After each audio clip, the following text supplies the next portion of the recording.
Welcome to the Private Practice with Soul podcast. My name is Dr. Brooklyn Storme, and I help private practice owners align their business back with their soul's calling, with their big vision and with their soul's purpose. Unlike other private practice coaches, I've traveled the world in search of spiritual resources, spiritual tools, education and information so that you can have the transformation that your soul desires and needs so that you can up-level your business. How much fun is this? I love it so much. Guys, if you're not already a member of the Private Practice Monthly Mentorship Group, please check out the show notes. I would love for you to be there. In the meantime, thank you so much for pushing play today. Let's begin. Good afternoon, everybody. Happy Wednesday. Thank you so much for being so patient with me today. Look, this doesn't happen very often. It's not very often that people email the show, but this morning it was really lovely because two people reached out to me to ask if I was okay because they're waiting on my podcast and it hadn't come out. So yeah, here it is. The reason that it's a bit late today is simply because I just got so caught up in the moment. I had 4 coaching clients this morning between 8 and 12, and it was just, oh my gosh, just such powerful stuff. I mean, it feels like we've done a week's worth of work together in the time that we've been spending. Somebody was talking about how she was really wanting to integrate more of the strategies into her business and more of the strategies and tools and processes and policies. And so I'm going to give her some of my policies so that she can, adapt them to suit her practice, because you know me, I believe that your practice is as unique as your fingerprint, and that while I do sell templates, I always sell them so that they're editable because, I want you to be able to have that freedom to adapt them to suit your style. And so we were talking about that, but I guess what really came through for me was that, there was also a recognition in her of wanting to be able to step more into her feminine. And so it was really beautiful to be able to have that conversation. And then another lady that I was speaking to, we were talking about, visibility. Well, actually, we spoke about this all morning with all of my clients this morning, and very similar themes came up. And so based on these conversations, I tuned into myself because, I love somatic reasoning and somatic wisdom. And I tuned in just a moment ago after I ate lunch. Probably not the best time to be tuning into your body.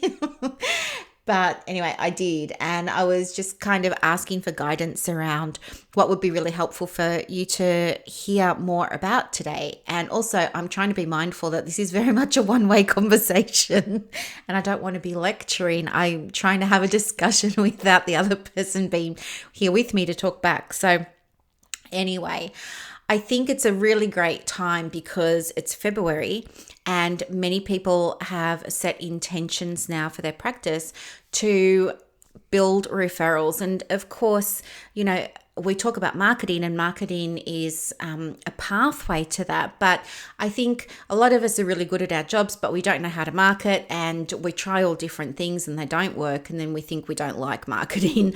But I want you to know that marketing is one of the most beautiful things that you can do when you're in our industry, because I believe that we only work in this space to help people, and I see that building relationships is absolutely one of the most effective and powerful ways that you can help people. But we get in our own way, don't we? And so I've been asking people today, well, what are you doing, do you think, that might be getting in the way? Like, how are you getting in the way of you being visible? And, bless these women so much for their vulnerabilities, because nearly all of them are saying the same thing. Like, it's this real fear of being judged by peers. And when we sort of look deeper than that, because, in our sessions, we like to, of course, get to the root cause of things, because that's where the healing can happen, from that space. That's where your inner warrior really comes to, your warrior goddess, that's where she really comes to the fore, isn't it? And that's where she really gets a chance to shine. And so what was at the root of this fear for a lot of these women today, and of course women I work with in general, and in my groups and things like that, is it comes back to imposter syndrome and this fear of being judged, doing the wrong thing, saying the wrong thing, not being good enough, not being worthy enough. And interesting to hear as well today that people have been really deterred from speaking their truth as a result of seeing what happens to people in certain groups when they do speak their truth. And so this is really interesting for me because, you know me, I'm not afraid of being polarizing. I think polarizing is just part of, good business. And what I mean by that, hang on. Hello, Gabe. In your bed. Good boy. Do you want a lolly? Good boy. So I think that polarizing is essential for business. And the reason for that is when you feel confident in what you're doing, and when you feel confident in how you're doing it, and when you feel confident in the message that you're sharing and the transformations that perhaps it's an approach that you use, or it's a model of practice that you use, or whatever it is, you're unique. You create that very unique soul-based business, and because it's unique, it's going to be polarizing. Okay, think about we are trained and conditioned to think that we need to operate within certain parameters, and that something really horrible is going to happen to us if we step outside those parameters. And so not everybody, but generally there's a consensus that you have to be practicing in a certain way, or else something bad is going to happen for you, or for a client, or for someone else. This is the box of wellness that we kind of run our businesses within. And so when somebody says, well, okay, that's cool, I can work with this presenting problem and I can use this therapeutic modality, but hey, this is how I'm going to put my own spin on it, that is destabilizing for some people, because you have to remember what they believe is their truth. And so when, just like what you believe is your truth. So what happens for some people is when we come out and we make a declaration, so to speak, this is how I'm going to work, or this is how I want to run my practice, or these are the soul values that inform how I want to show up and who I want to help and how I want to help them. What can happen is there are some people that they've been trained right from day dot that you don't go outside that box, and then they feel very uncomfortable and they feel triggered. And do you know what? It's very interesting because we're not always walking around with beliefs in our conscious awareness. In fact, most of the time, our beliefs are on autopilot. They're the filter. They provide us with the filter to receive and process all of that information that comes into our brain through our senses every second of every day. So beliefs are essential for us to have, but because they're on autopilot a lot of the time, we don't really consider our beliefs and our values. It's only usually when something confronts us in our external world that conflicts with our values that we feel that jolt. You might have had it yourself. I certainly had that jolt. Like at the moment, my lease is due to finish. I'll share this with you. My lease is due to finish. It finishes in I'm just trying to 11 days. It finishes in 11 days on the 14th of February. However, in the meantime, somebody seems to have appropriated a key to my place and is enjoying squatting in it every night. And what's happening is I'm going back to the practice, which is near empty, and this person has left their footprints everywhere. They've, moved furniture. They're like letting me know they're in there. And it's very, very unsettling. And when I first realized that somebody had been in there, I was able to call the police, obviously, and the police told me because it's not an emergency that I should lodge a report online. So, I went to Victoria Police and I lodged this report online. Of course, nothing happened, which is very disappointing. Like they're meant to, apparently, like you're meant to get even an email acknowledgement that you've lodged your thing. I didn't even get an email acknowledgement. And then what I did was I started like setting. Oh, well, this sounds so ridiculous, but I started setting traps for myself to see if the person had been in there. So I cleared out more stuff and I tidied up the place, and I thought that they were getting in the back door. And so what I did was I have a doormat on the inside. And so I just propped that up against the bottom of the back door. And I was thinking that if I came back to the practice and I could see that mat had fallen down, that I would know somebody had been in and I could be careful and cautious and all those sorts of things. Well, anyway, I went back to the practice a few days and the mat hadn't moved, and everything looked untouched. And so I thought I was winning and I thought everything was great and I've solved the problem, and that person's obviously aware that I know that they're there and they're coming and they've stopped, until I went down another day. And we had an issue.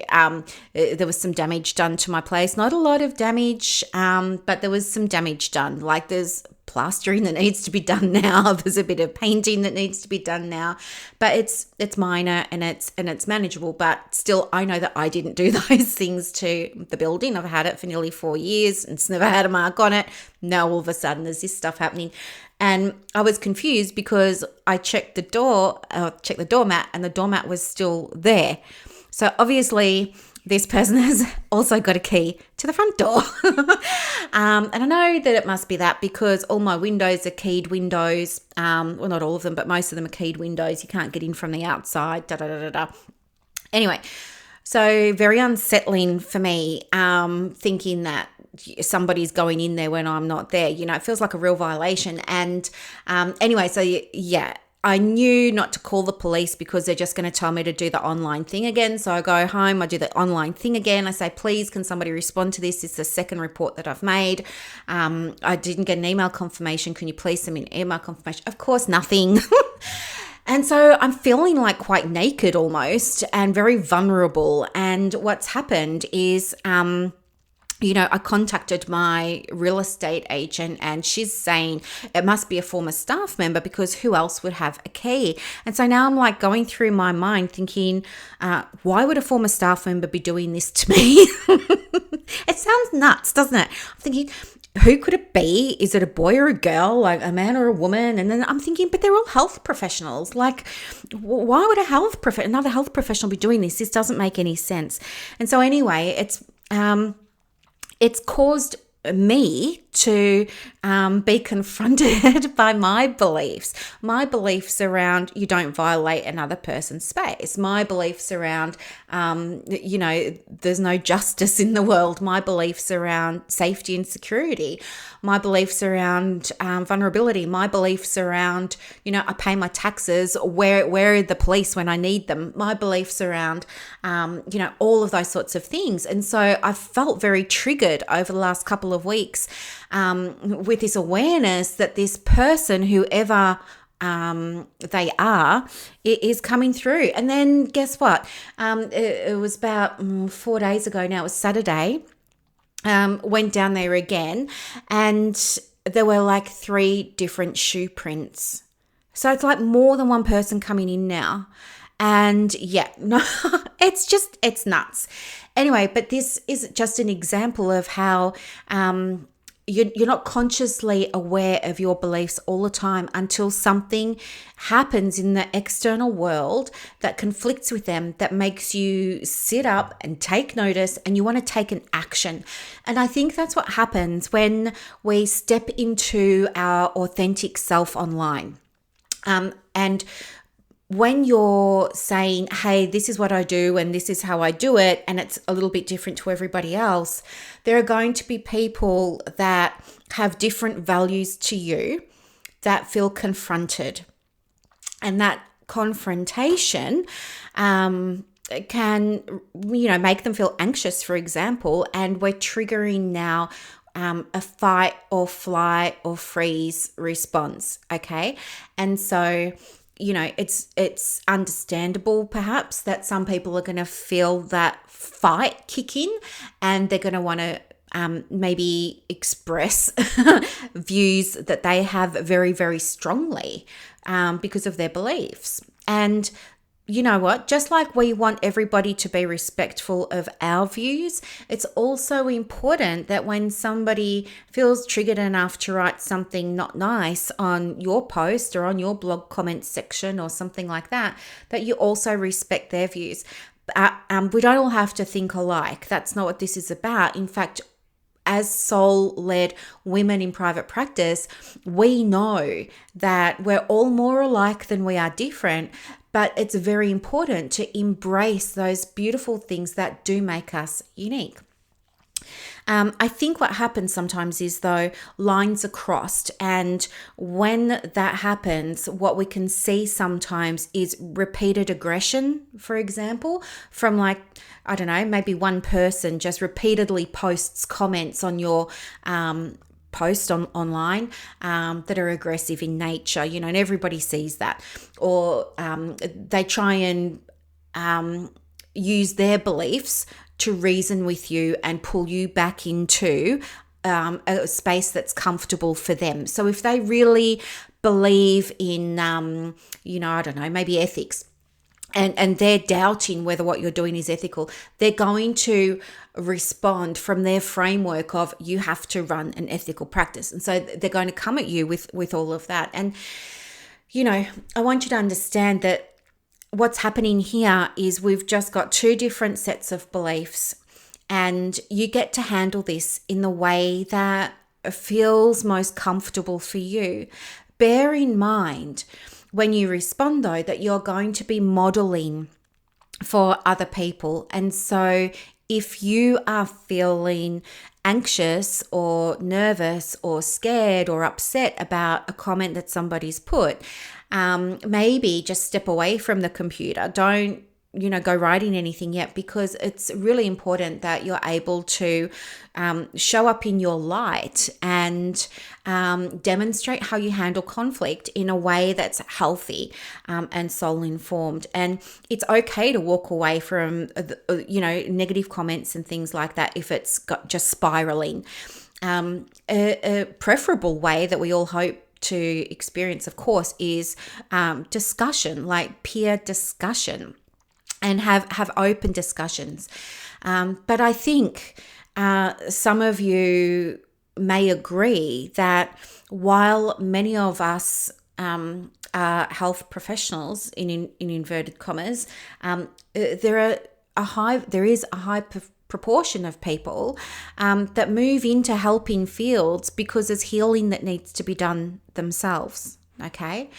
And the other thing that I want to remember is that when we're working, when we have our practice head on and we have our practitioner head on, we're very present for our clients and we do the absolute best that we can for our clients. But when we're out of that space and we're out of that setting and you're home in front of the keyboard, I think people forget to be professional and they forget who they are and they drop their guard. And, I think that there are people that work in health that are just not good themselves at regulating their emotions, and they become very dysregulated very easily looking at a polarizing post. The value of a polarizing post is that you are standing for something. What's going to happen, apart from what we've just spoken about, is there'll be other people that just don't agree, or they're just not rolling with you. It's just not their jam, and they're just going to leave. And maybe they're going to stop following you or something like that. And that's okay.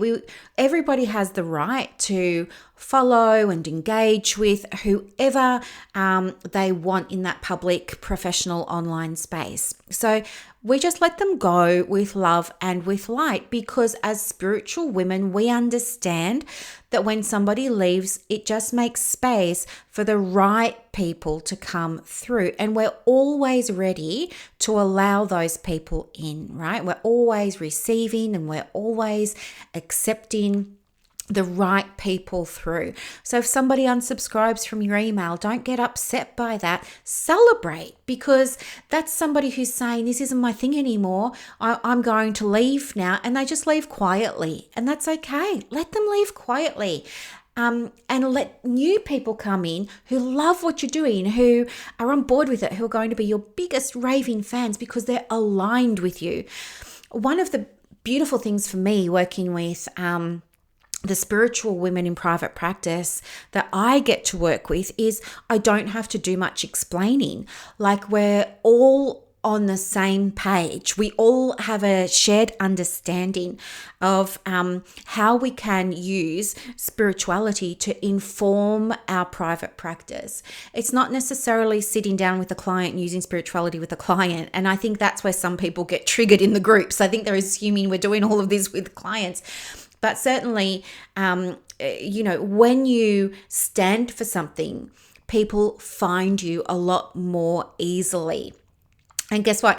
Even if people don't subscribe to what you're doing, even though it might not be their thing, chances are at some point they're going to recommend you to somebody else who is saying, hey, do you know anybody who does private practice coaching in a sort of soul-informed, spiritual-based way? People who perhaps don't like what I do will definitely say, look, it's not my cup of tea, but there's this lady, Brooklyn, and she does it, and you can just easy Google her and, her name will come up and da-da-da-da-da. She's got all this free stuff.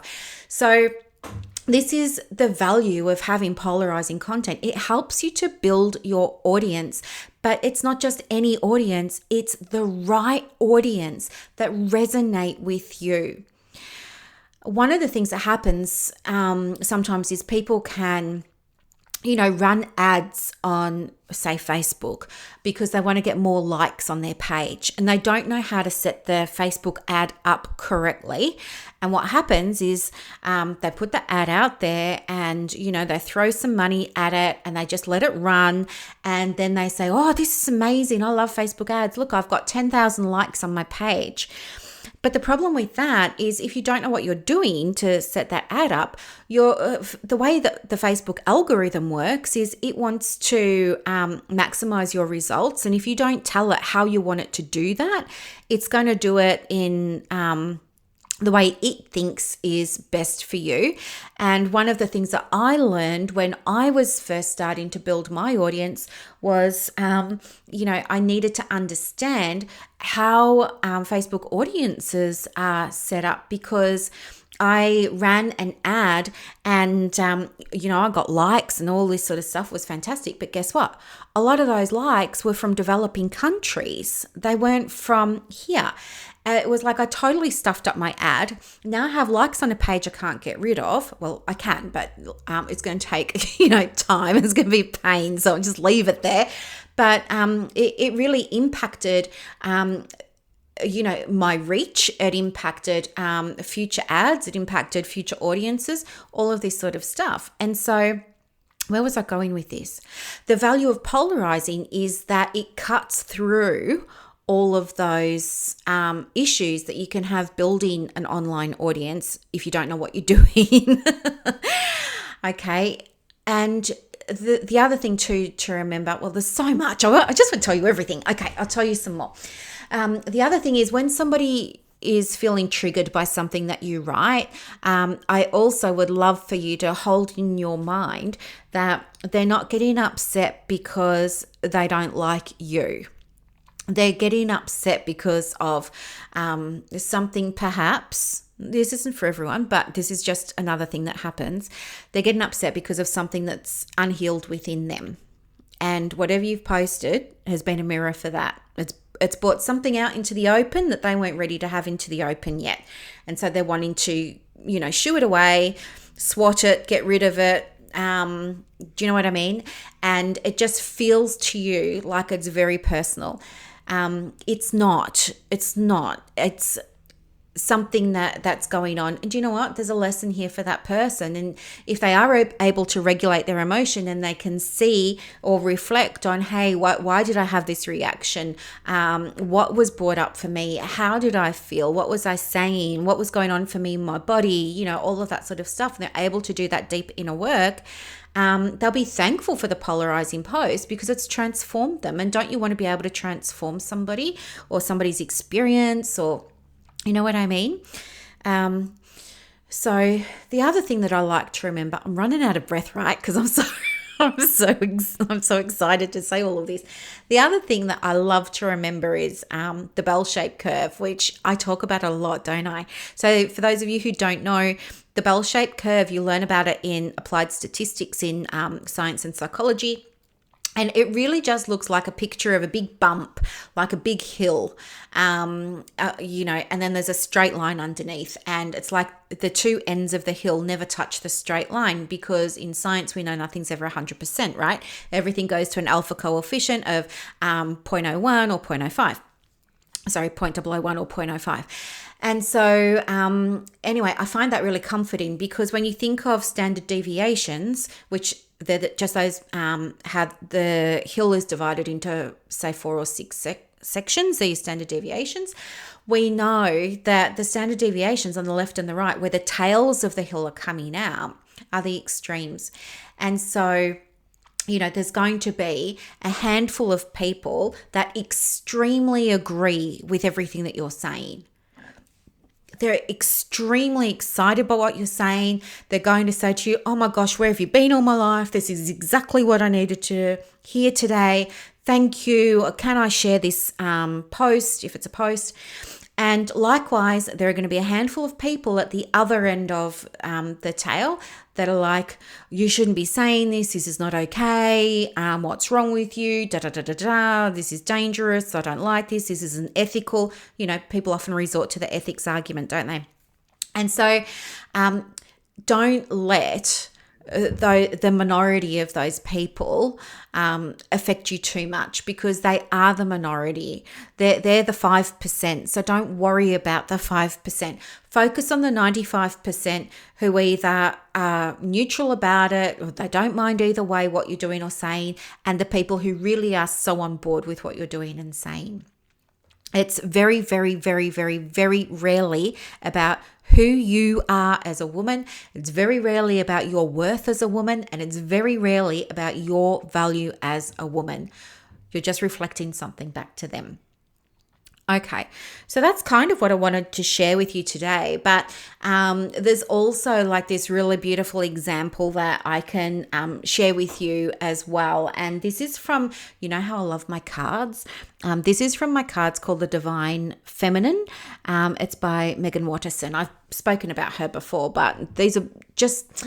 Look, I've got such a collection of cards, but I love these ones because they're very, very empowering. And here, one of the cards that I pulled today was talking about a woman called Mashik, and it was like, what it says here, I'm just going to read it out for you. From Mashik's perspective, as an enlightened female, she knew that the difference between a god and a demon had to do with our reaction to them.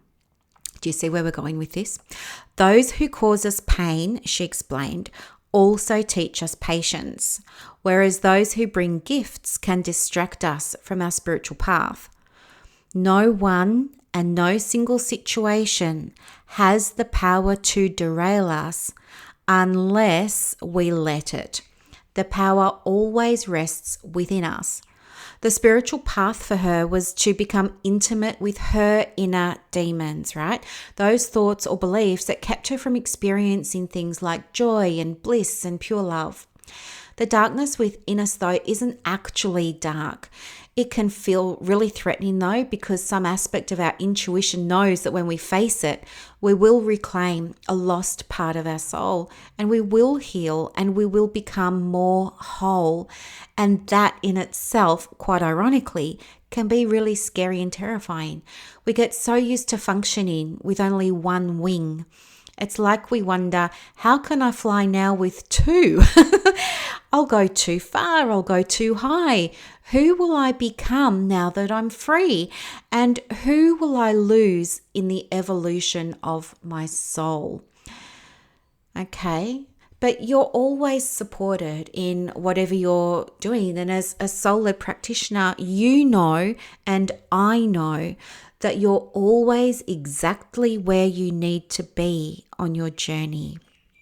And if you're acting from a place of alignment with your soul values and with your purpose, and of course, if you're dotting your I's and ticking your T's with your codes of ethics, you don't have anything to worry about. And I would encourage you to release the fears that you have. Stop making these fears of visibility about you and shift your focus back onto your most aligned audience. Start talking with them, okay?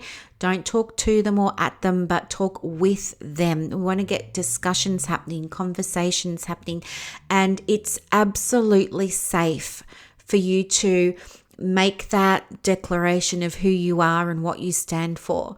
And there are people that will support you, okay? I'm one of them, of course.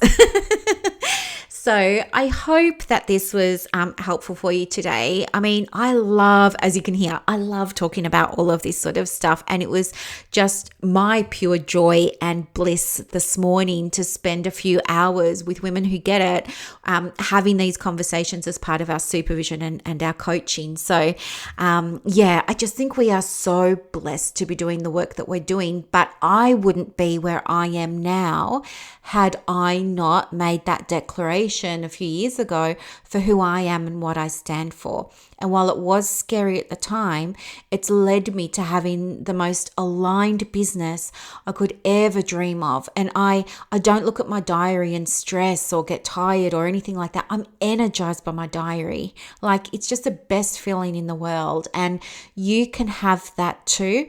And one of the ways for you to achieve that is to start building an audience.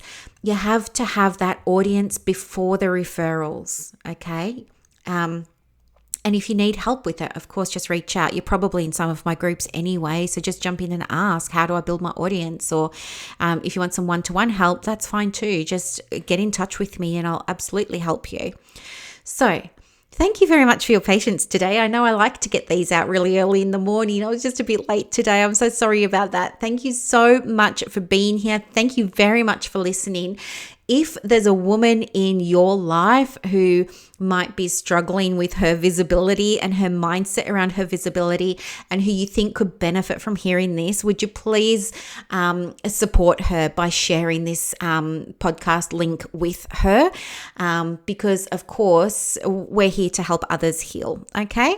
So thank you so much for listening. Have a beautiful rest of the day, and I'll talk to you on Saturday. Bye, guys.